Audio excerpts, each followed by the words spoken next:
Okay, we're finally here for the policy roundtable, and this is where, hopefully, we tie things together a bit. So I thought it might just be useful to run through some of what we'd already heard that might tie in to the policy debate a little. So from Alessandro and Dorothea this morning, we heard that consumers aren't entirely clear, really, how they value privacy, even in relatively simple experiments. And introspectively, I think that we might be even less clear about how our privacy valuation depends on how that data might be used, if we knew how it might be used, how it might be shared, how it might be sold, how secure it is. From Deirdre, we heard that there's lots of really good internal firm practice, but from Florencia, we found that in the US, there's really, I'd say, quite poor compliance, but there's a question of where you would expect it to be, with FTC 2012 guidance. Florencia also mentioned other work, which I've seen her present before, which shows actually a real lack of engagement by consumers with the terms and conditions anyway. So actually, even if we get the terms and conditions right, does that really have too much impact in terms of consumers? We discussed things like machine learning approaches, whether there might be any merit in some sort of standard measure that works like an APR, so a kind of privacy figure, a privacy number that we can hang on to. From Hal and Susan, we kind of heard the other side of privacy, the importance of data, partly to give us targeted, really well-targeted adverts that are really good for advertisers, obviously, but actually, arguably, if we've got to see adverts, we'd rather they were targeted and actually useful to us, so it should be good for everybody. And also how important that data is for improving the overall search experience that we receive, particularly in these long-tail searches. And Susan also suggested that sharing of data with advertisers could improve advertising efficiency still more. So actually an argument for sharing of data, not just using it as well. So what kind of policy questions come up with all of this? This morning we had already a bit of a debate about self-regulation versus legal rules, and no doubt that kind of bifurcation choice will play throughout this discussion in this session. But we've asked our esteemed panel to think about 4 particular areas to focus on in this roundtable.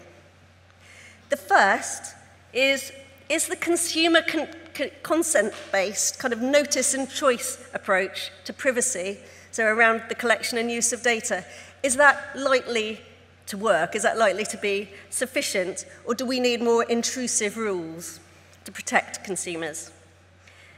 The second, we heard this morning that actually some data can look innocuous when it's separate and can suddenly be very powerful when it's brought together, collated, when you can really build a profile of somebody with data from different sources. Data brokers have been much discussed in the US. Julie's written about them and spoken about them before. They are companies who essentially try and get as much data about individuals as they possibly can, some certainly as much as they can legally, maybe even some illegally, to try and build a really good profile of us as individuals. So how do we feel about that? There's been changes, I believe, in the US to try and give users more control. Are we in a good place on that now? Is more needed? What's the EU situation on that? The third thing we wanted to talk about was Facebook and the Bundeskartellamt case. Obviously, it's very, very early days. We may not talk about it terribly much, but it's a really interesting case because essentially it's the use of antitrust competition law in the privacy area.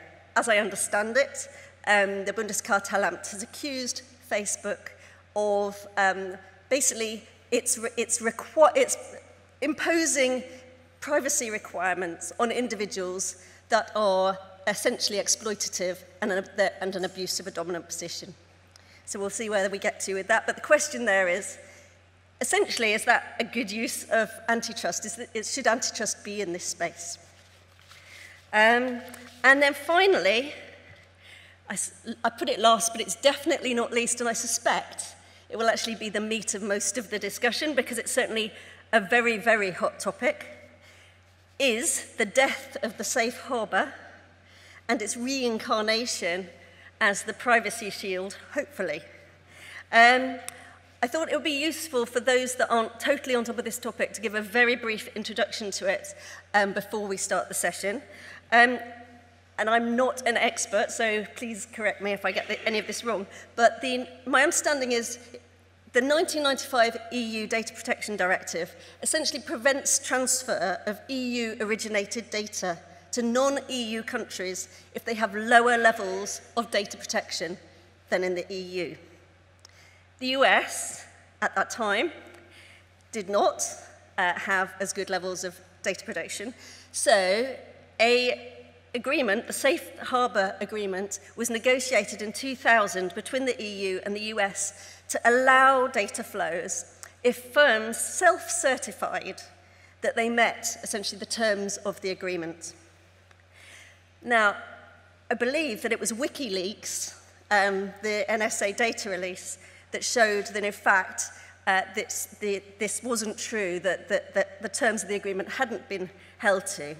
And this led to an Austrian activist named Max Schrems bring a case against Facebook, basically about his own data, their use of his own data. This one case in Ireland ended up at the European Court of Justice. This led to a ruling last October which essentially struck down the 2000 safe harbour.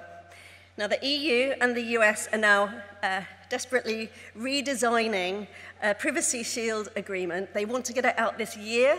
One of our speakers, Paul Nemitz, isn't here, and we believe that's probably because he's basically involved in discussions on this point right now, although I'm sure it's probably confidential, so maybe I didn't say that.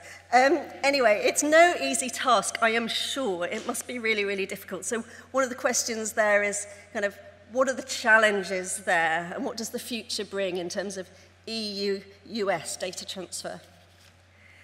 So, those are the policy questions. I now need to introduce you to our esteemed speakers. Gerd Billen, first of all, will speak first. He's got a long and strong experience in consumer protection across a variety of institutions. Most recently, he was the executive director of the Federation of German Consumer Organizations.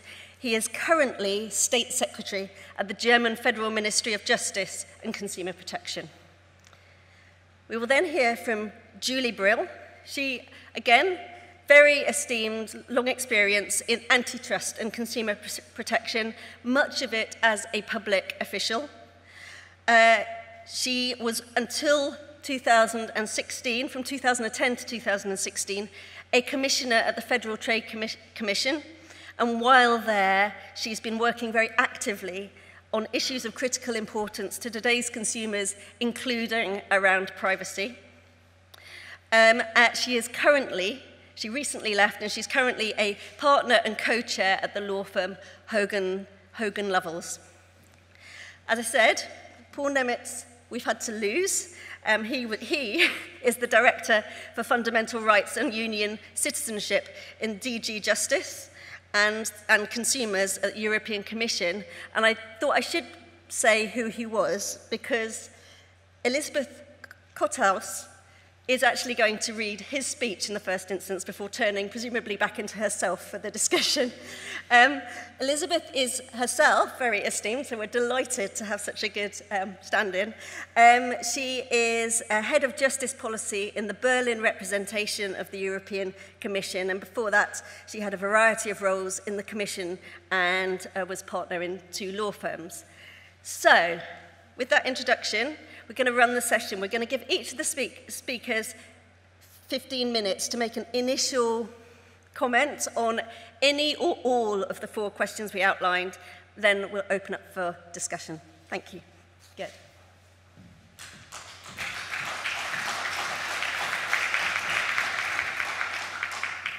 Yeah, thank you very much, Amelia, Mr. Professor Dusor. Permit me to begin by thanking the Berlin Center for Consumer Policies for hosting this conference on privacy. By tackling the issue of data privacy for digital markets, you are shining a spotlight on one of the most crucial consumer protection challenges faced by policymakers today. After all, the process of digitalization has by now become one of the key topics, both of general social discourse and in our economic reality. Digitalization affects practically every aspect of our daily lives. It has become integral to our modern lifestyle and to our communication with one another. It influences our behavior as consumers and in the process shapes new markets. Like all major social changes, digitalization offers opportunities, but also entails risks. This is particularly true when it comes to protecting our privacy and our personal data, our capacity for self-determination, and the future development of our democracy. So it's not only talk about consumer policy, we have to reflect this development also as a citizen, and that's different. There are two different roles. So what I want to talk is about some of our thoughts on the issue. When Europeans speak of data privacy or privacy, they mean not only the protection of a person's privacy, but also other key aspects of personal liberty in the digital age. For example, the right to know which of the data about us as a person are being processed, when, by whom, and for what purpose. The right not to have our freedom of action and decision-making restricted by collections of data, personality profiling, or discriminatory practices. The interpretation given to privacy in the United States likewise is premised on liberty. Liberty is something that can be restricted not only by governments, and that's what we see in Germany, by IT companies. Given their ability to accumulate knowledge about each and every one of us, and their power to forecast our behavior. By now, the end-to-end tracking of users for commercial purposes has become a routine practice. We find ourselves in a complex tracking ecosystem that engages in comprehensive and systematic data collection performed across all the devices we use. And much of what goes on in this context is not nearly transparent enough for the users. Indeed, most users have no idea what information is being stored about them or by whom, nor are they aware of how these data are being evaluated and used, nor they know which decisions are being taken on their behalf by computer algorithms. IT companies would have us believe that all of this involves nothing more than bringing advertising to the user in a targeted manner. But in fact, it's about much more, about control and maybe manipulation. Is my freedom to take decisions still assured if I am only allowed to see a limited set of choices? Or if insurers or banks refuse to do business with me? So there are really important issues.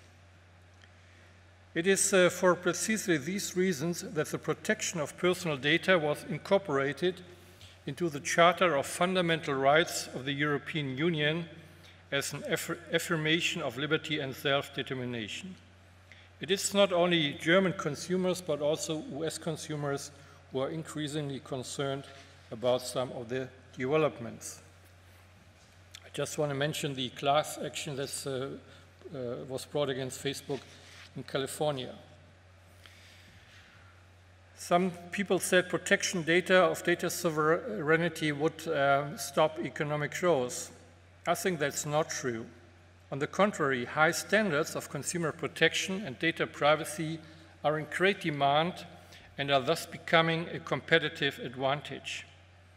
After all, the market for digital products and services will continue to enjoy demand-driven growth only if consumers can navigate it with confidence in the knowledge that their data are secure.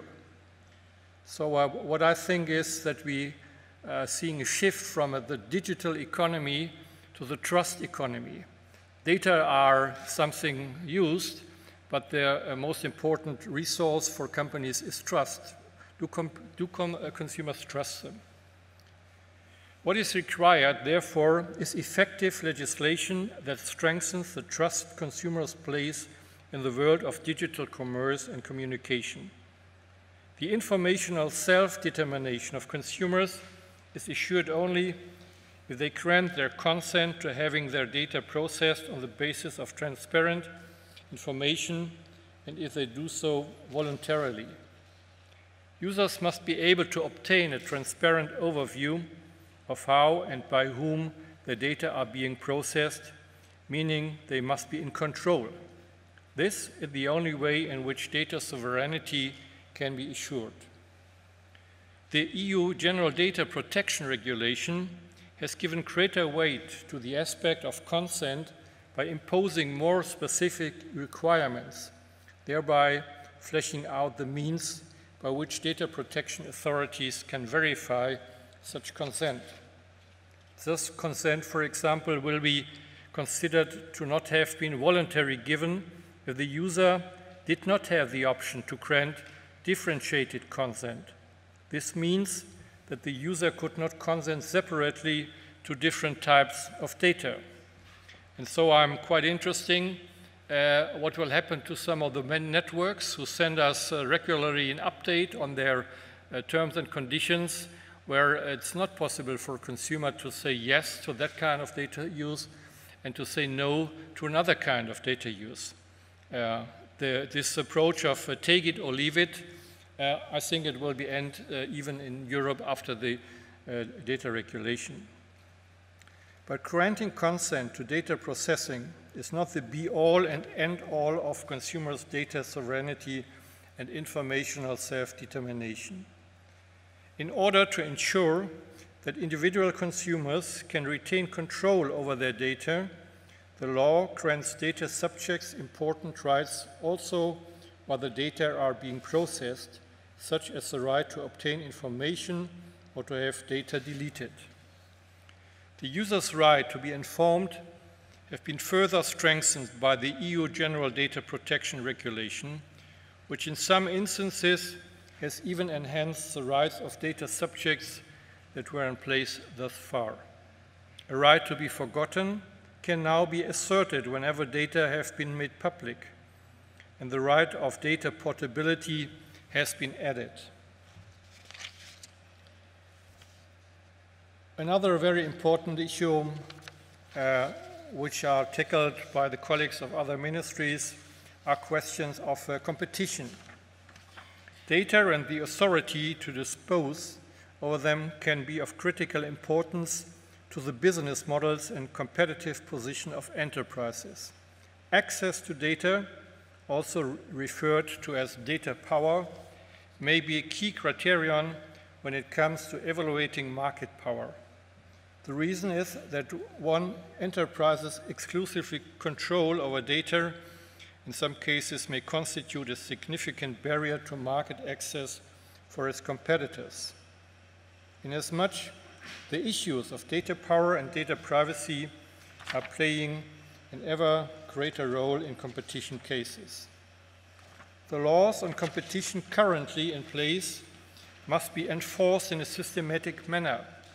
At present, the German Federal Cartel Office is reviewing the case pending against Facebook for the initial suspicion that the company may have abused its right to apply general terms and conditions based on illegal contractual provisions governing the use of data.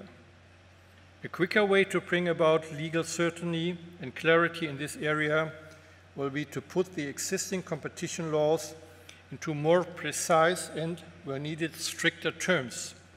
The main task in this context will be to adapt competition law originally conceived for the offline world to the new online reality. In this context, an essential aspect will be the decoupling of the criteria for determining a company's market power from the question of whether the enterprise provides its services against remuneration or free of charge. I think about the transatlantic data traffic and privacy shield. My colleagues will talk about it.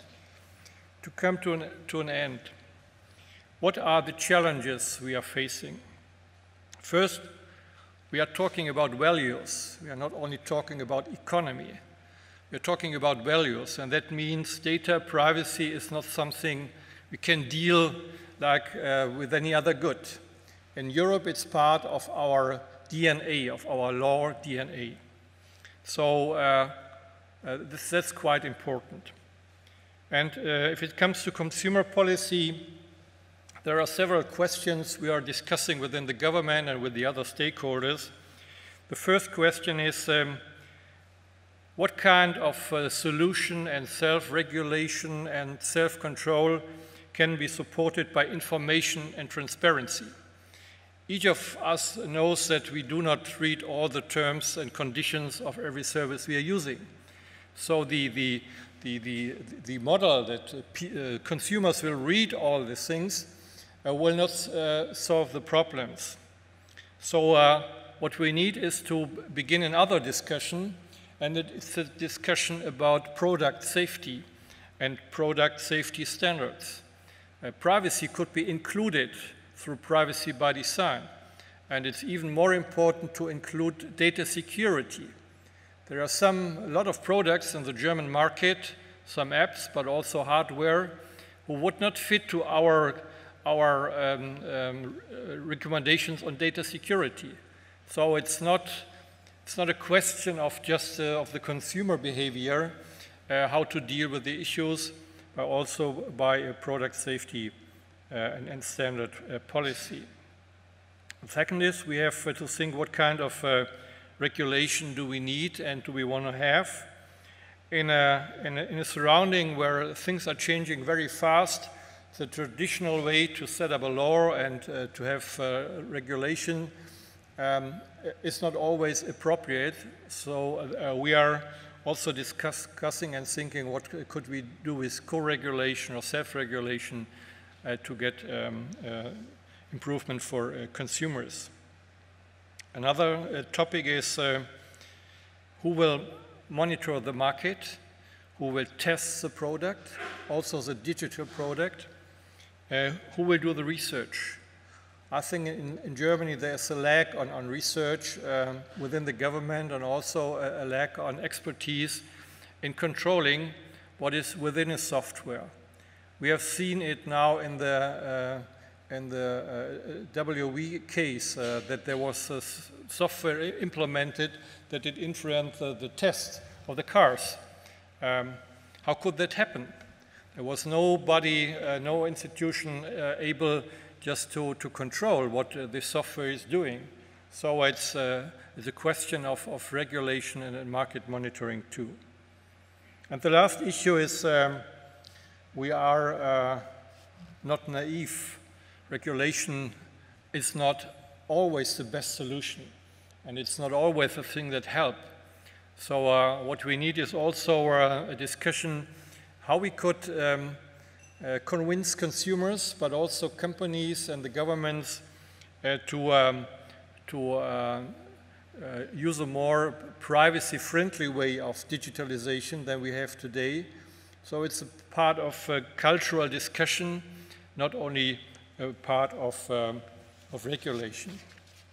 So I didn't answer to all of your questions, otherwise I would need 2 hours.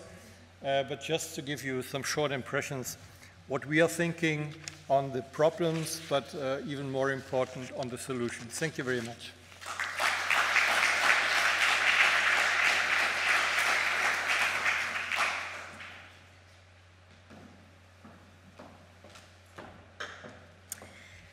Good afternoon. I'm Julie Brill, and as Amelia said, until just 2 months ago, I was a commissioner at the Federal Trade Commission in the United States, where I served for 6 years. Before that, I was for more years than I like to discuss, but I'll privately tell you all, it was over 20 years.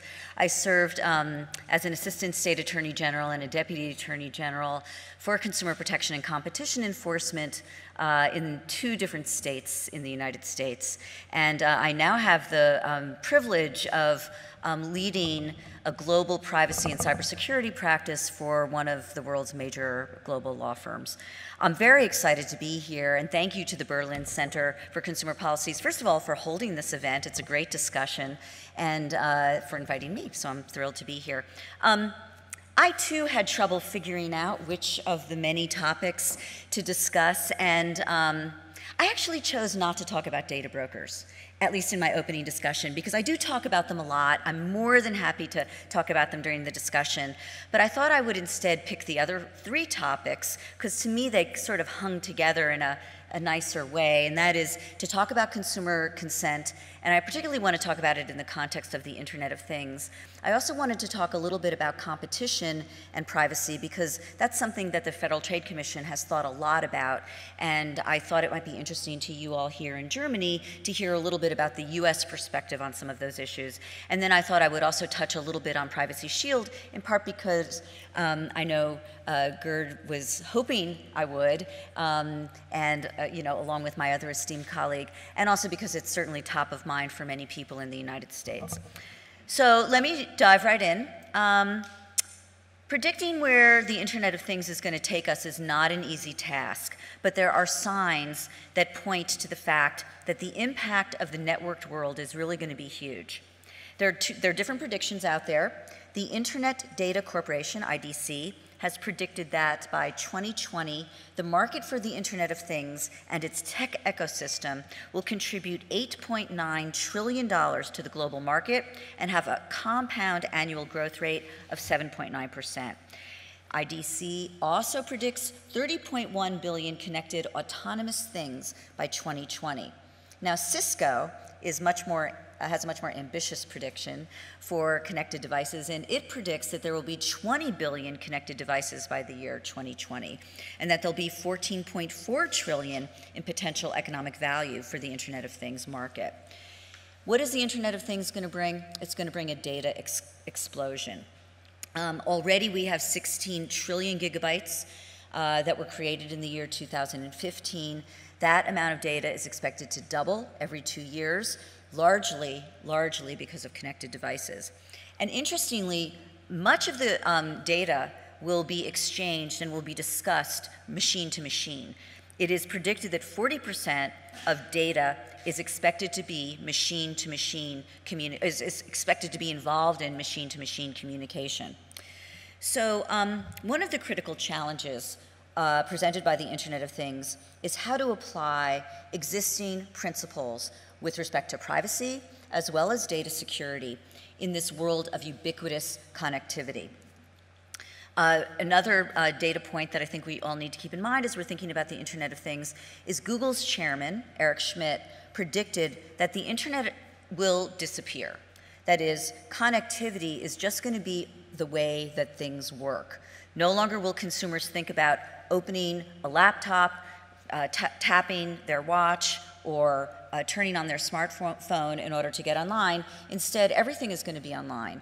And what will be much more obvious to consumers, or what they will notice much more, is when the devices fail to connect, or when they do happen to have a dumb device, as it is now called and will continue to be called.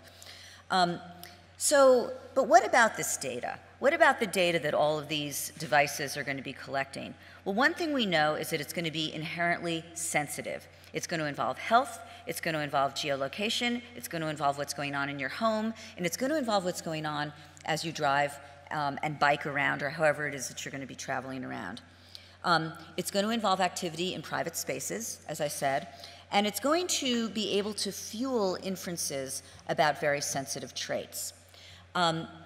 The other aspect of the Internet of Things is that many of these devices and sensors are going to not have user interfaces. They're not going to have easy ways for consumers to figure out what's going on with them. What is the data collection that's involved? What are the privacy practices and the data security practices of the company that is collecting data, because there's no UI there for the consumer to interface with. One of the other big challenges, in addition to privacy, which comes, and that challenge comes from the need to be thinking more creatively about notice and choice because of the lack of a UI.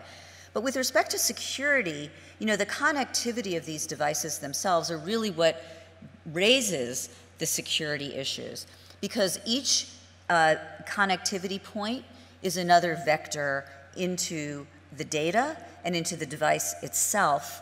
And each device that's connected in a ring of devices can create a threat vector for that entire ring.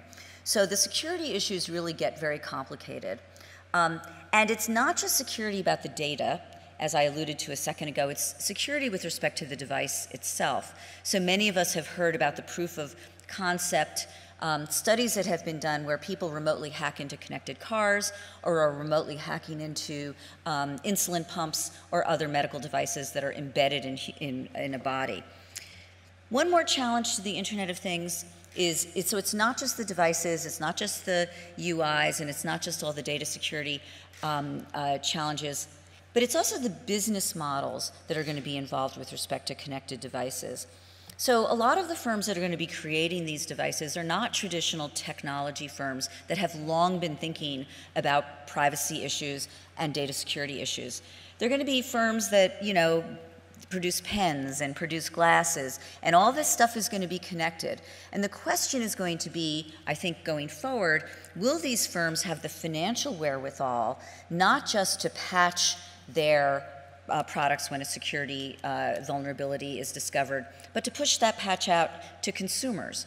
Or will some of these companies simply say, okay, well, we're just going to abandon version 1.0, it had some security problems, we're going to 2.0, and we'll just make that more secure. But there'll be still a lot of consumers using version 1.0. How will those consumers be reached? How will all of these security problems be dealt with? These are some really interesting challenges. Now, the Federal Trade Commission, when I was a commissioner a couple of years ago, issued a report about these issues. And some of the things that the commission then suggested was the need to be much more creative in this space. So some of the ways that people are now thinking about dealing with some of the privacy issues and the notice issues are things like creating portals for the entire connected home, so that in one place you can see what all your devices are doing with respect to data. Dashboards, other immersive tools are going to be the kinds of things that we're going to need to be thinking about with respect to the Internet of Things. Icons, lights, sounds. For those of you who've experienced Amazon's Echo, whatever you think about all the data that it's collecting, it actually has, in a very innovative way, signaled when it's on and when it's off. And so consumers can easily turn it on and off and control that data collection process. Lori Craner, who is now the Federal Trade Commission's Chief Technology Officer, gave a talk at the same forum where Eric Schmidt was speaking, but it was a year later. And she believes very strongly that what we're going to need to do is have machine-to-machine privacy policies so that consumers can, through their smartphones, walk into a room, have preset all their privacy preferences, have their smartphone communicating with all the connected devices in a room, and that consumer can have her or his privacy choices expressed to all the devices that are in the room. So, and then Gerd can go, or, Secretary Billen can go into the room and have his privacy preferences expressed. So if Secretary Billen and I have different desires with respect to the temperature of a room, well, one of us is going to win and one of us is going to lose. Or maybe there's a compromise, right? But with respect to privacy and data collection, well, we could also talk to each other. That's true too. That's true too. That's very old technology. And you know what? Having all of the people in this room talk together about what temperature the room should be, that could end up being like all that we end up talking about all day long, which frankly could be interesting, but we wouldn't get to privacy and data security. So having the machines talk to each other, while it is newfangled and might not be as humanistic, actually could allow each of us to express our privacy choices. In any event, this is a concept that Lori Craner, who is also a technologist at Carnegie Mellon, has developed, and I think that it's a really innovative idea.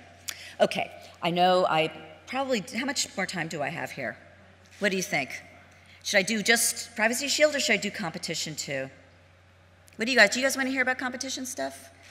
Yes, I think, yeah, you know what, if I don't get to Privacy Shield, you'll cover it. So let me do the competition side, because I do think that that's sort of interesting. I'm sorry, did you say how much time I have? Am I done?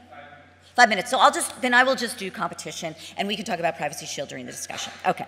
So from my perspective, it is clear that industry actors are beginning to compete based on their privacy promises. Now, there might not be as much competition on privacy as some of us may wish for, but there's no question that companies like WhatsApp and Whisper have grown based on their claims to provide their users with greater measures of privacy.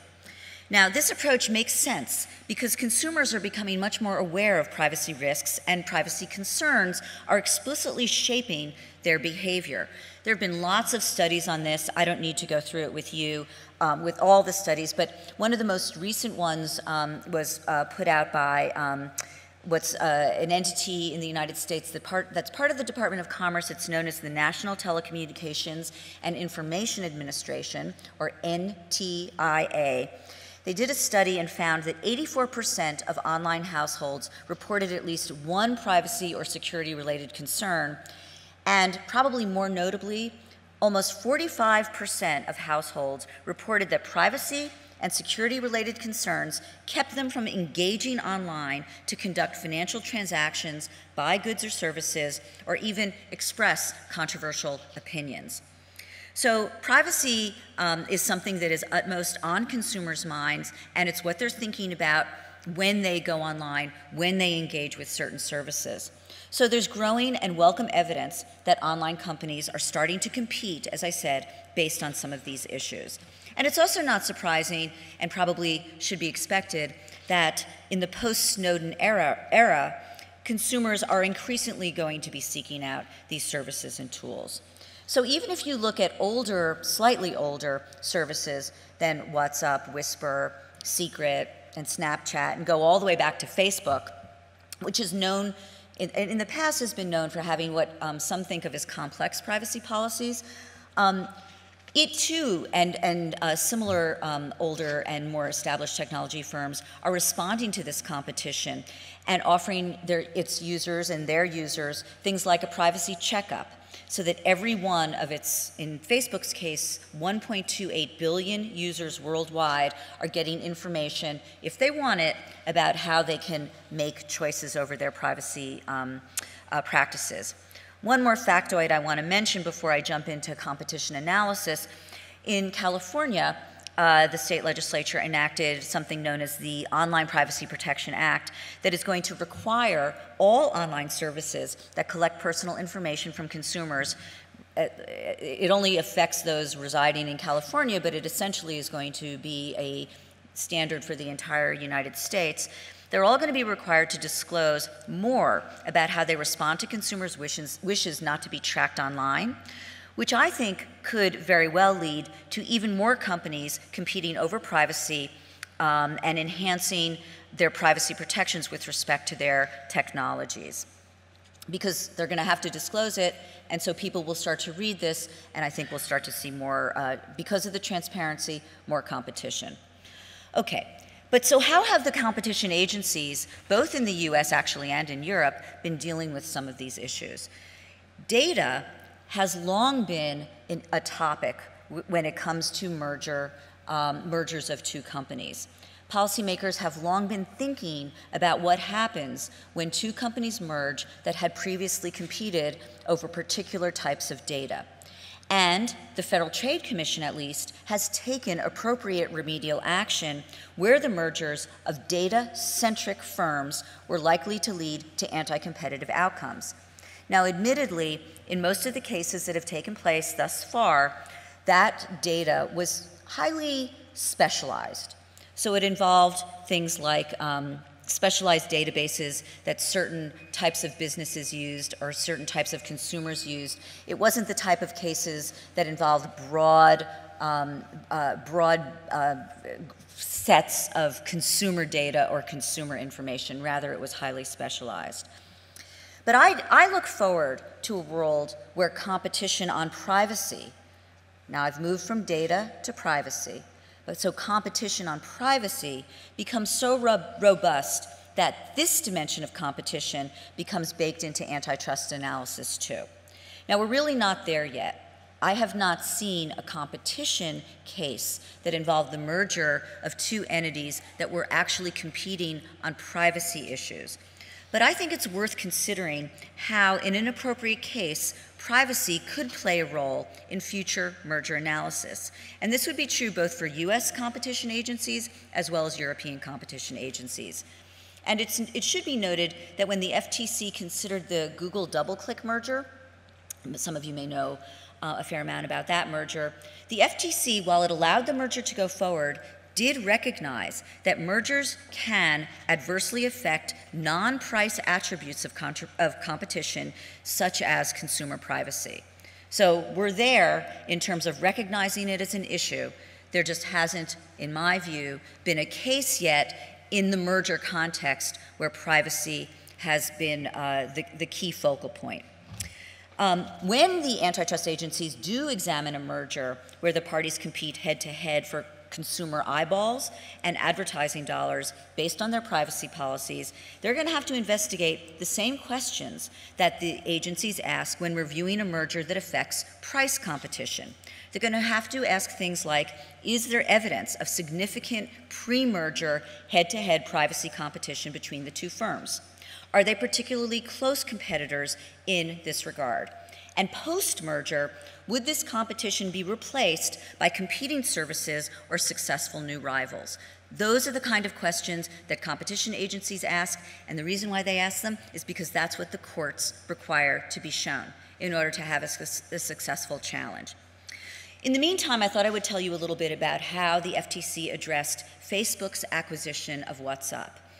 I think it's sort of an innovative demonstration how, even though the merger itself didn't represent competition issues or didn't rise to the level of a challenge based on competition issues, there were privacy concerns that the FTC did want to address. Now, as you probably know, both the FTC, I'm going to give 2 more seconds.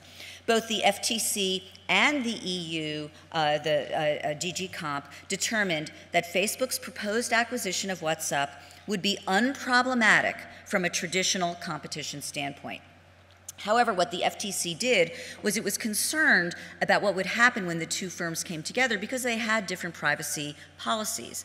Facebook's was not as strong and robust as WhatsApp's policy. And the concern was when the two firms merged that Facebook would impose the more relaxed privacy policy with respect to the data that WhatsApp had collected and perhaps even try to apply it retroactively. So the FTC wrote a letter to Facebook and to WhatsApp's executives and said, we're not, the merger's going to go forward, but you have to honor each firm's separate privacy policies. And if you want to lower one of the firm's standards, you're going to have to seek express affirmative consent from those users for all data that had been previously collected under the old policy. So retroactive material changes to data that had been previously collected were not going to be allowed absent express, robust consent. I thought that was an innovative solution to dealing with a privacy issue in the context of a competition case. So with that, I'll sit down and I really look forward to the discussion. Thanks very much.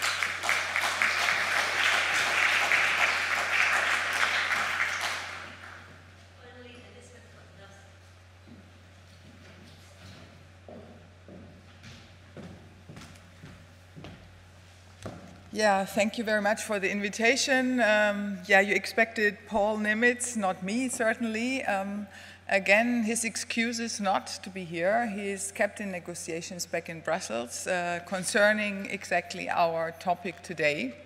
And but he really intended to come, so he prepared a speech, and so I will more or less tell you what he wanted to tell you. We wanted to focus on 4 issues: privacy shield, and then secondly, individuals' control over personal data. Third, voluntary consumer consent to processing of personal data. And finally, privacy considerations in competition cases. So I start with the privacy shield. The EU-US privacy shield arrangement is essential for the continuation of transatlantic data flows while guaranteeing our citizens the fundamental right to protection of their personal data. We negotiated the privacy shield with the US on the basis of 2 sets of guiding principles. The first one is our 13 recommendations of November 2013, and of course, the Schrems ruling. We are now on the last mile of talks. That's why he's kept in Brussels. Let me briefly summarize the main improvements which we have achieved regarding the privacy shield. First, US companies receiving personal data from Europe will have to comply with stricter rules on how to use and treat that information, and their compliance will be monitored closely and proactively by the relevant US authorities. Second, individuals will have access to a number of redress mechanisms to ensure that any complaint will be properly investigated and resolved. Third, we have received written commitments and assurances on the limitations and safeguards when personal data is accessed by US public authorities. This concerns in particular the sensitive area of national security. More specifically, the US government has assured us that bulk collection will be used only in exceptional circumstances, and that even then it applies filters and other technical means to minimize the data collected. We have received an explicit assurance that there is no mass or indiscriminate surveillance.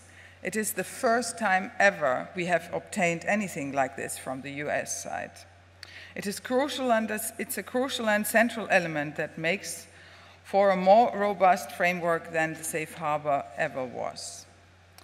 Fourth, as a part of the Privacy Shield framework, the US government will also for the first time create an ombudsperson mechanism that will ensure that complaints or inquiries from EU individuals or on national security access are addressed in a timely manner.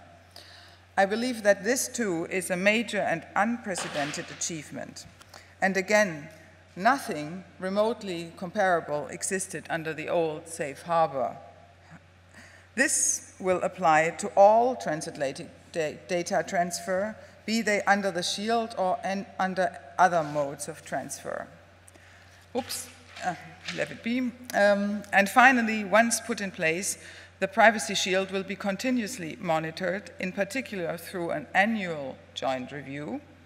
During this process, we will check that the various oversight and redress mechanisms are operating effectively. And we have formulated clear conditions for suspending our adequacy decision in case commitments are not met by the US or answers given in the annual joint review are not satisfactory. As you know, the independent data protection authorities brought together in the Article 29 party issued their opinion on the 13th of April. They have welcomed positive elements, but they have also voiced some concerns and recommended further improvements. We take this expertise very seriously, and we have been working on the more critical aspects and adapted the adequacy decision accordingly. Some of these recommendations could only be addressed in agreement with the US government. And we have intensely discussed with them those points. That includes, for instance, clarifying the independence and functioning of the ombudsperson mechanism, and making more explicit the principle of limited data retention. This is an important aspect, given that the ombudsperson is there to guarantee independent oversight in an area where the Europeans cannot seek judicial redress. And I can report that we have recently managed to obtain the necessary improvements. The other issues concerned the obligations imposed on US companies, in particular as regards the period for which personal data of Europeans may be retained. And again, after intense talks, we have managed to find a good compromise. As we will now submit the draft to the member states in the so-called Article 31 committee for their approval, we hope, or our target remains, to have the framework up and running by the summer, and we are confident that we can convince the member states of the soundness of the revised Privacy Shield and meet that goal. So the next meetings are, there are 2 more meetings foreseen in June with the representatives of the member states. So that was so far for the Privacy Shield. Second, individuals' control over personal data. As you know, we have now a new data protection regulation, the so-called Regulation 2016-679, the General Data Protection Regulation, which has been adopted recently, and you can find it now in all EU official languages since 4th of May in the EU official journal. The regulation offers flexibility to the public and the private sector, while it reinforces and clarifies citizens' rights. To put this into perspective, think for one moment about what happens to your own personal data. Most people have no idea. With the regulations, individuals will be able to regain control of their personal information. They will be better informed, and they will understand more about how their personal data is processed, because this must now be explained in a clearer and more understandable way. The new principle of transparency, along with the well-established principles of lawfulness and fairness, has to be complied with during any type of processing operation. Individuals will have to be better informed about what happens with their personal data. Not only that, individuals will also have the right to know when their data has been hacked. The EU now has a clear rule on when such data breaches have to be notified to the data protection supervisory authorities and to the individuals concerned. Without doubt, with better protection and greater control of their personal data, individuals will feel less afraid to use modern technologies. Everyone has enough time to adapt to the new rules, as the new regulation will enter into force only in May 2018, so there are 2 years transition period. The Commission will work closely with the Member States, data protection authorities, and other stakeholders to ensure a uniform application of the rules. There will also be awareness-raising campaigns so that citizens know their new rights. In the area of consumer protection, there will be an interplay between the Unfair Commercial Practices Directive and the General Data Protection Regulation. For example, data protection information requirement of consumers about the processing of personal data may be considered as material under the Unfair Commercial Practices Directive.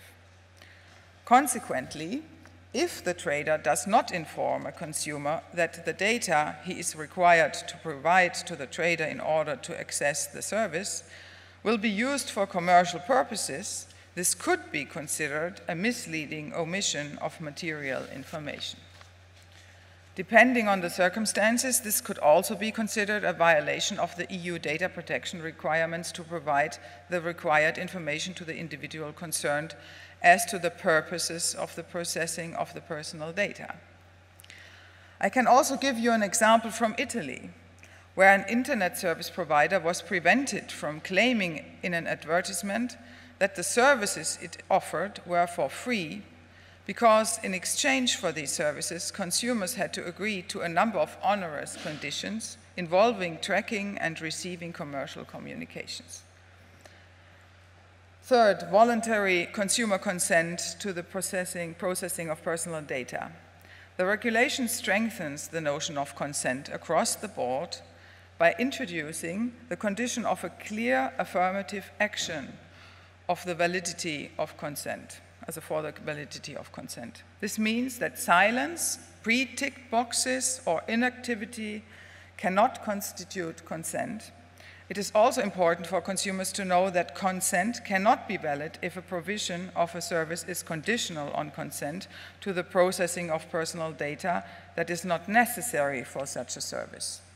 In the context of consumer protection law, the rules of the regulation on consent should be read in conjunction with the clarified and more robust rules on profiling and on the right to object. The individuals will have the right to withdraw their consent or to object to processing of their personal data if it was processed on a legal basis different from consent, which is often the case for direct marketing. When assessing the overall unfairness of commercial practices, particular attention should be given to situations where the trader processes consumer data in violation of data protection requirements, for example, for direct marketing purposes, or any other commercial purposes like profiling, personal pricing, or big data applications. So lastly now, privacy consideration in competition cases. In the interplay between the competition law and the data protection law, the starting point should be the one of careful and active vigilance. It is an emerging and fast developing area. It seems advisable to avoid making broad and definitive pronouncements and to favor careful case-by-case assessments. We do not necessarily need to look to competition enforcement to fix issues of insufficient data protection. That said, data protection issues may give rise to competition concerns. This is possible in particular in situations where data protection can be viewed as an aspect of product quality. For example, if two websites were to agree to degrade their respective privacy policies, this may constitute a cartel on quality. If a website were to prevent its consumers from porting their data to a rival website, so-called data portability, this may constitute an abuse if it locks in the consumers and forecloses competitors. In such situations, antitrust enforcers may need to step in. Another approach is to police data protection violations through competition cases, as in the ongoing Facebook case of the Bundeskartellamt. This alleged infringement of the EU competition rules is a novel issue. The Commission shares the view of the Bundeskartellamt that the mere infringement of data protection rules by a dominant company does not automatically amount to an abuse of a dominant position under EU competition rules. However, it cannot be excluded that such a behavior violates data protection rules, and that could also be relevant when investigating a possible violation of EU competition rules. In addition, the recently published joint paper of French Autorité de la Concurrence and the German Bundeskartellamt on data and its implications for competition law demonstrate that importance of determining why, how, and to what extent data may become an instrument of market power. The paper, like the Commission, calls for careful case-by-case analysis of how much monopoly over data under consideration a market player has, and what is the importance of sheer volumes of data handled by a market player. So many interesting questions raised also in the competition sector. So yeah, I thank you for your attention, look forward to the discussion, and yeah, hope that we will have an interesting debate about all these four subjects. Thank you very much.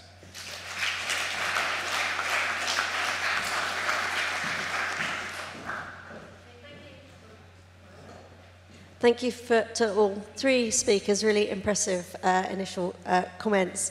I think it was interesting, I think there was absolute agreement amongst you that competition on privacy was potentially a really important thing. But actually, maybe a little bit of divergence between you about how much you could deliver privacy protection purely through competition. And I wondered, and so obviously we've got in the California approach, which is apparently going to apply across America to some extent, we've got competition. Disclosure of privacy is hopefully going to drive competition on privacy and get a good solution for consumers, build up that consumer trust without need for more detailed regulation. Actually, Gerd was talking about privacy and particularly data security, almost like product safety regulation. We ought to be really quite specific. I guess you're maybe somewhere in the middle, Elisabeth, but there are certain rules being put in place that are fairly much prescriptive. So I don't know if you have any views to start off with on the kind of that spectrum, and are we in the right place on it?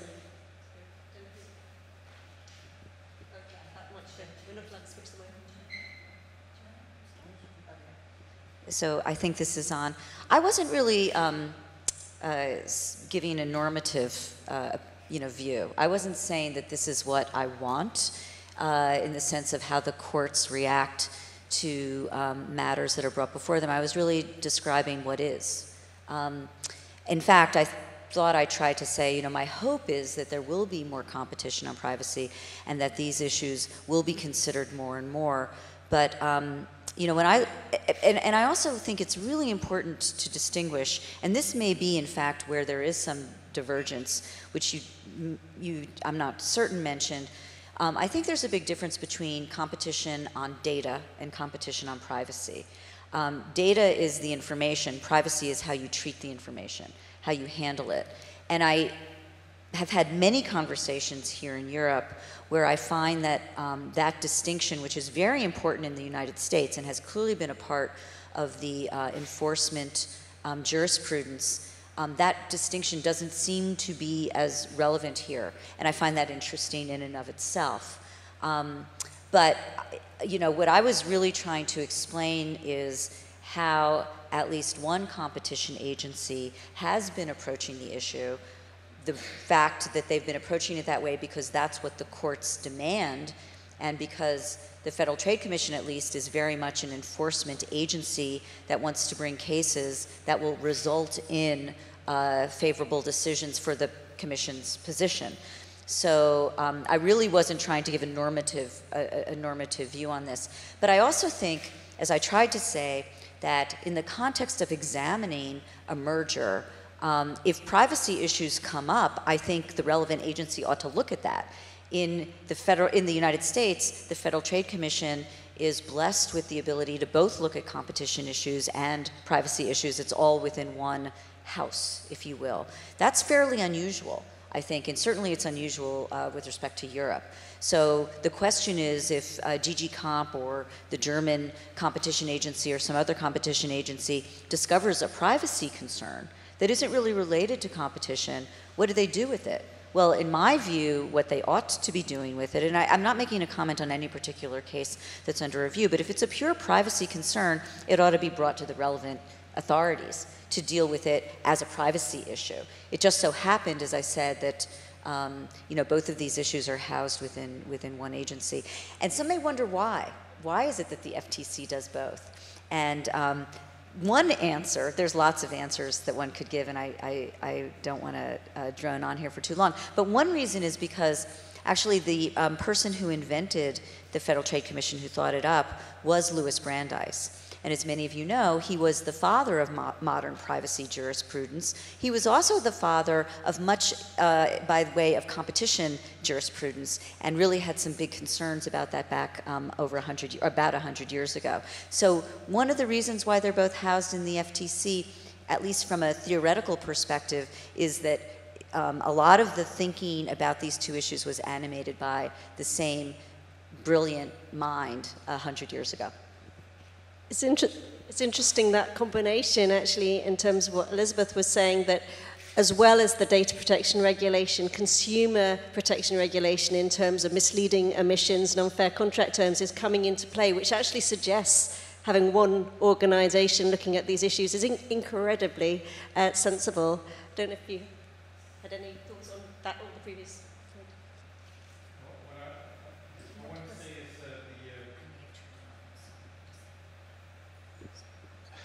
is I think there are different questions on different levels. The data protection regulation sets the boundaries for the society, for companies, for everybody within the European community. And that's very important. But there is a playing field. And that's another discussion. It's about what is the fair deal. People want to spend data. It's fine. It's not yes or no questions. But I want to know what are the data worth? Is it a fair deal? Get information? And I would say we have to look at the different parts of the issue. And the competition authorities are dealing in a way to define the level playing field. Do we have a fair competition? That's their work. That's similar to us. We are, as a Ministry for Justice and Consumer Policy, we are, let's say, setting rules also for competition. We are responsible for the education of the referees and the whole justice system. So there is a situation where it's not only one organization responsible, but some different organizations and different people. For example, we had a discourse now, a dialogue. Do we need to change our bürgerliches Gesetzbuch, our civil law? Is it adequate to the challenge of the digital world? And I'm sure we find different places where we have to set rules, and there will be different organizations who will be have to look for competition and for consumer protection. I think the FTC is doing a really good job because the combination is quite interesting. You can use the expertise for the competition side and for the consumer protection side, and you are able not just to create laws, but to find out what is the adequate instrument. Is it just to talk to each other? Is it kind of co-regulation, or do you need a law? That's something we have to develop even within Germany or within the European Union. Okay, I'm going to open up to the audience in just a second. I wanted to ask one more question, which actually, Elisabeth, I'm not going to ask it to you, although you may want to comment on the answers. I wanted to ask Gerd and Julie whether you had any comments on what Elisabeth had said about the privacy shield.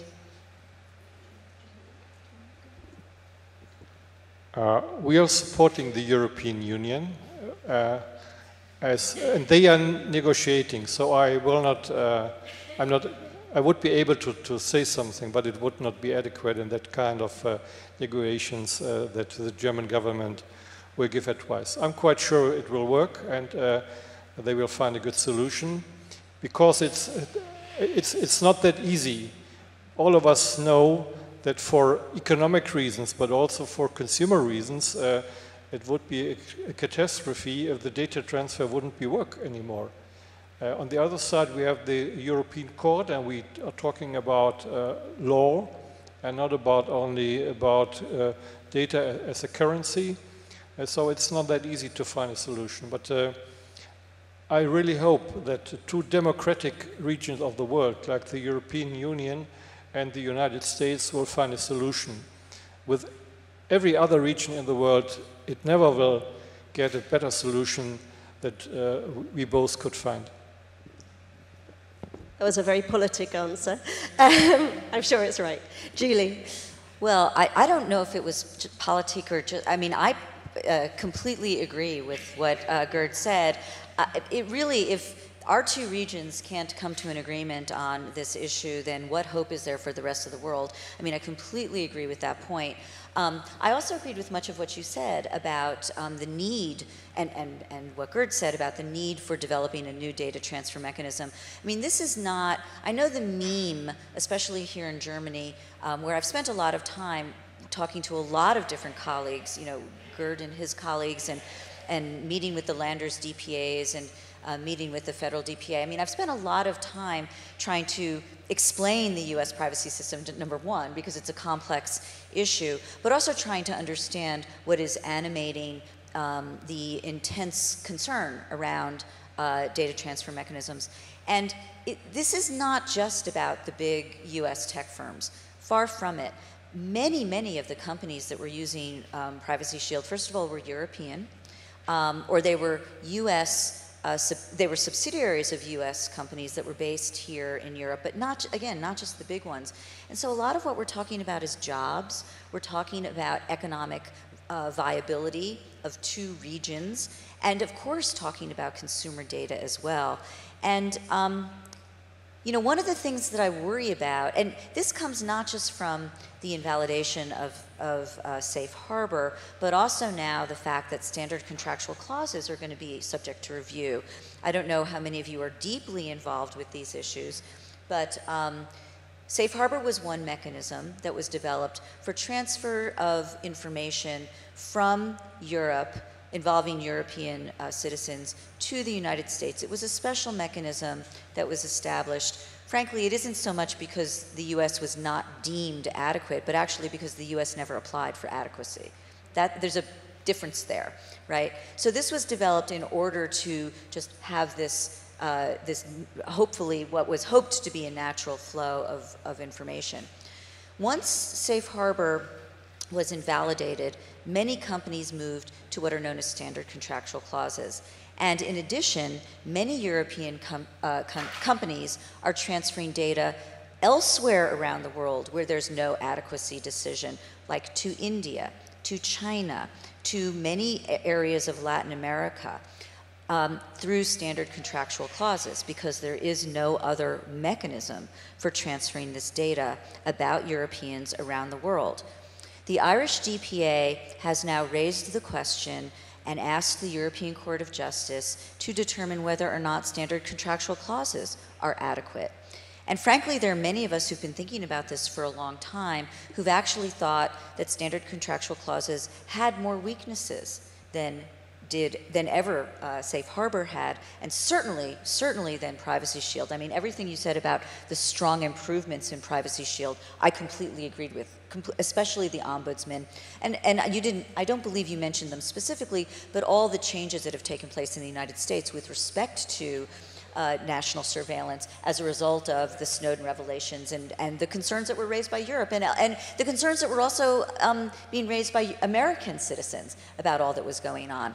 So I think that frankly we may wind up with a very ironic situation where Privacy Shield may actually end up being the only adequate transfer mechanism because standard contractual clauses are questioned by the court. And that's going to be a really serious situation, and I think this situation will be very serious for Europe and for Europe's ability to communicate and have economic interaction with the rest of the world. So I just throw that out there for people to really start to think about what the implications of all of this could end up being for Europe. Would you like to make any comment on that?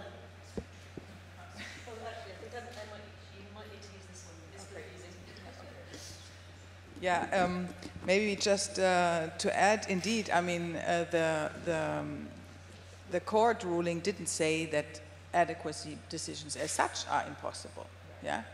And this instrument is foreseen also a bit, let's say, with more detailed rules, also in the new data protection regulation. And it's an instrument which is, because of its pragmatic approach, so advantageous in comparison to standard clauses, etc. So I think what we really try to do to make it certainly as safe as possible, they will, I mean, it's clear that the Privacy Shield will be questioned in front of the court. I think that we can assume, yeah.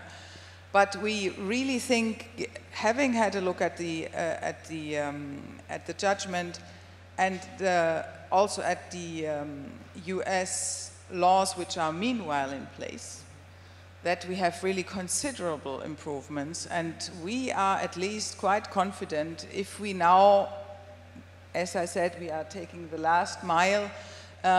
We have taken up the recommendations of the data protection officers as far as possible, and we have got further assurances and concessions also from the US side. So I really hope that also member states can then agree, and that we can relatively quickly use this new instrument again. So, but we are certainly aware that there is a lot of criticism, nevertheless, yeah. But again, I wanted to maybe underline again this annual review mechanism that we have, plus the suspension clause. And in this annual review, we have also the possibility for all the civil society, every stakeholder will be able to contribute and will be heard in this process. And we will also, let's say, try to activate everybody that they really contribute and tell us about how it's happening, if it's operational in the way it should be, so that we have really effective annual reviews, and if it doesn't work, okay, we have the suspension clause. Can I add something to that? No, sure. I'm really glad you raised that issue because, for instance, I was interviewed yesterday by Deutsche Radio, you know, the NPR of Germany. I'm sure I'm mispronouncing what it's called. Yeah, I mean, by a lovely young gentleman who's specializing in these issues. And he said to me that one of the chief concerns that he's hearing about from German citizens with respect to Privacy Shield is that it's not a law, it's not a treaty, and therefore, if there's a new administration, it could be changed or abandoned. Right? And I don't know how many of you have this concern, but I think that your point about the fact that the European Commission can at any moment make its determination that it's going to be suspended, and that there will be these annual reviews, and that it is going to be a constantly, I know of no other word than to say it's like a living document. It's going to be animated, it's going to be used, and then people will see how it works. And if it isn't working, or if there is a new administration that decides they want to abandon it, it will be suspended, or it will be deemed no longer adequate. So I think that that is an incredibly important point, and I'm glad you raised it. But let me also just address the elephant in the room, which is, well, would a new administration change it, right? I mean, would we go down that road? And I can say this now because I'm no longer in the government. I don't have to worry about these things. You know, if you look at Safe Harbor survived for 15 years, both through Republican administrations and Democratic administrations. There was no desire to change it. There was no thought that, my gosh, this is really a terrible policy. I honestly cannot imagine anyone who is on the scene right now as a potential president, you know, who is a candidate running right now, or potentially running in the next few months, that would say, okay, we gotta end Safe Harbor. I mean, it's, you know, look, I could be proven wrong, but I think past is prologue, and I think that the vast majority of people in the United States see the need to have global communications done in a protective and progressive way. So, but if I'm wrong, you know, if I'm making the wrong prediction, we always come back to this. There is this protection that's built in, that's baked in, that it can be suspended and it can be terminated. So thank you for that. And we added now that the US government has also to inform us proactively of any change they might give to all the assurances which we have in these lengthy documents. Right, yeah. Right. So. Which isn't going to happen. Right. But it's in there, exactly. Okay, so that all sounds very good. Let's cross our fingers on it, but it all sounds very positive. I'm now going to turn to the audience. You can talk about any of the questions we raised at the start. You can raise Privacy Shield again, talk about consumer consent and whether it is ever going to really work, whether we're doing whether policies are in the right place to make it work as best it can. Maybe talk about data brokers, which we haven't got into, get into competition and privacy. Anything is out there. Questions, please.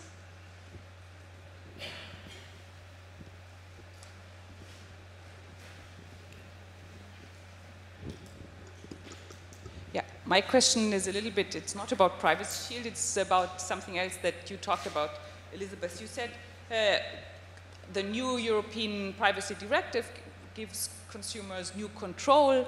They should regain control of their data, and there's more transparency, and you pointed to explicit consent on certain aspects of how the data are used, and then if it's misused, consumers can object to that. And my question is, isn't that again a total overburdening of consumers? Shouldn't someone else monitor whether this explicit consent or no consent that I gave is followed by the company? Why should I do that? And it's very hard to follow up on why I get direct ads, because I give my data away to in various instances, so it's very hard to track who did not follow the rules. So I'm wondering really how useful this type of regulation is. In the end, we had long discussions this morning about difficulties of consumers to deal with these problems, and I'm wondering, what is the reaction, and shouldn't we rather have a system where,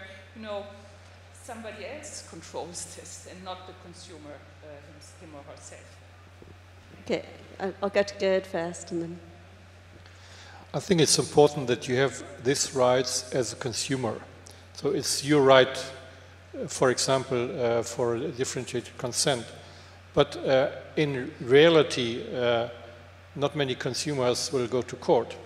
So additionally, there are instruments to enforce that kind of law. For example, in Germany, by consumer organizations who can go to court and who can fight to delete unfair practices or a way or unfair practices. And I think we need a discussion, and that's a discussion we have in Germany. If we have, for example, institutions like the Bundeskartellamt, who also can do that things. It's about, because it's also about competition. If a company with unfair practices and an unfair way to offer an informed consent has an advantage on the market, that's not right. And that's the discussion we have right now within the government and together with the Kartellamt. How could we enforce law? And what are the adequate instruments? And I would totally agree. It's not the burden of the single consumer to enforce law. That's not our, let's say, it's not up to us. But we need the rights. And I'm sure we will get a lot of court cases within the next 10 years with a new regulation, where the court will find out and give us advice what kind of consent is okay and it's probably or is not probably. And maybe in addition, we have also other instruments, not individual instruments, but I mean we have the data protection officers of the companies also who have to check whether they are operating according to the rules, and that shouldn't be underestimated. Huh? So there's also liability of the company if something is wrong and so on. So they have enough incentives really to take care of their policy that they are in line with data protection. And I think what we try to achieve is to get the protection of data from different angles. Yeah. And I think only when we have them all together it will work out. We cannot indeed give the burden only to the consumer, but we didn't. Yeah, I think we shared the burden of controlling the data protection and give different rights to different stakeholders to control it and to have oversight. I just wanted to mention really quickly that I think your point is very much baked into the way the Federal Trade Commission thinks about notice. But I also think Gerd's point about the competitive aspects of information flow are very important too. So here's the way I think about it. you're absolutely right. Consumers can't possibly make choices about everything going on with their data. They would do nothing but spend their days making, looking at privacy policies and opting in, opting out, and it would be absurd. What the Federal Trade Commission has called for is that consumers be given choices about important decisions. That is, data uses that are unexpected or surprising, that kind of thing. You don't want to over-notice consumers. I like the analogy of it's like driving a car, right? You get certain information on your dashboard, it's the critical information, but a lot gets baked into the car too, right?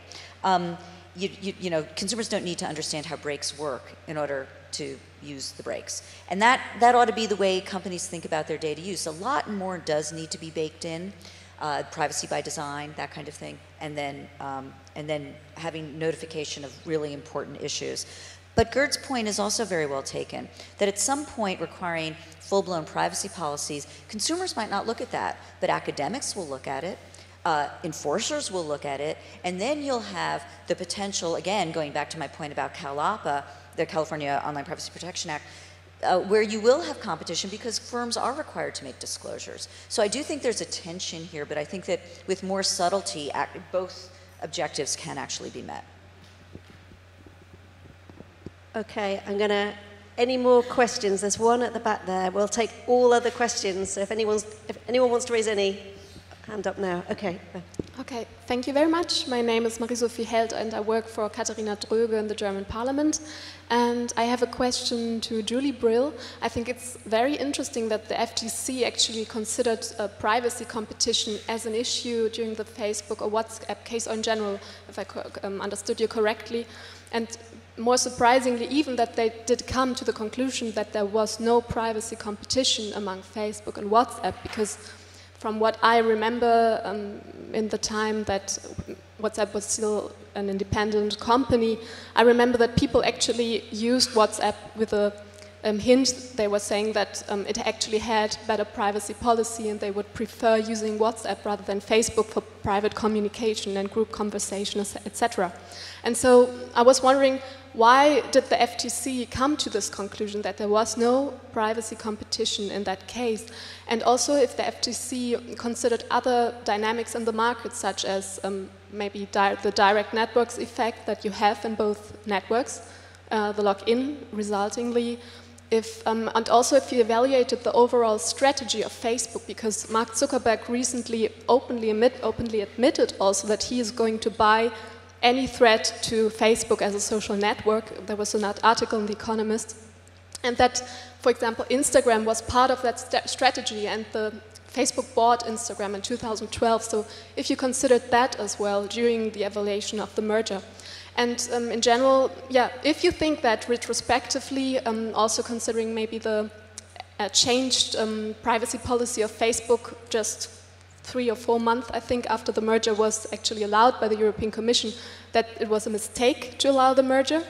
And if you think, well, that maybe European and US law should be changed in order to tackle these kind of issues in future cases. That's a big question. There was a lot of questions in there. Has anyone else want to add one before we turn? Okay, we'll stick with those. I'm not actually sure the European Commission ended up looking at Facebook, Instagram, because Instagram was too little. No, the European Commission did look at Facebook, WhatsApp, and the DG Comp did decide not to bring a case, just like the FTC decided not to bring a case. So this wasn't just the Federal Trade Commission, it was also the European competition authorities. So I'm not going to actually be able to answer all of your questions. There's too many of them. But I can tell you that it isn't just an issue of one company buying another company and whether consumers prefer one over the other based on their privacy practices. Competition regulators and enforcers need to look at an entire market. And one of the critical issues is going to be, are those two players the only major players with respect to those kind of data uses or that kind of data flow, or with respect to those privacy policies? And well, again, I can't talk about sort of confidential issues. I think if you if you pick your head up just slightly in terms of this examination and aren't sort of monomaniacally focused on just those two players, what you see is there are a lot of other entities in that space. As I mentioned, you've got Snapchat, you've got Whisper, you've got a bunch of other players that consumers are both using, and not to mention like iMessaging, right? I mean, so you've got a lot of other players in the space of messaging and also with respect to social networks. And that's going to be a critical aspect of what competition authorities look at. Are there new entrants, or are there other players that can pick up whatever competition previously had existed? So I'm happy to talk to you outside more if you want to drill a little bit deeper. But I think, again, when you're thinking as a competition enforcer, you can't just look at what the two parties are doing. You have to put them within the entire market at issue.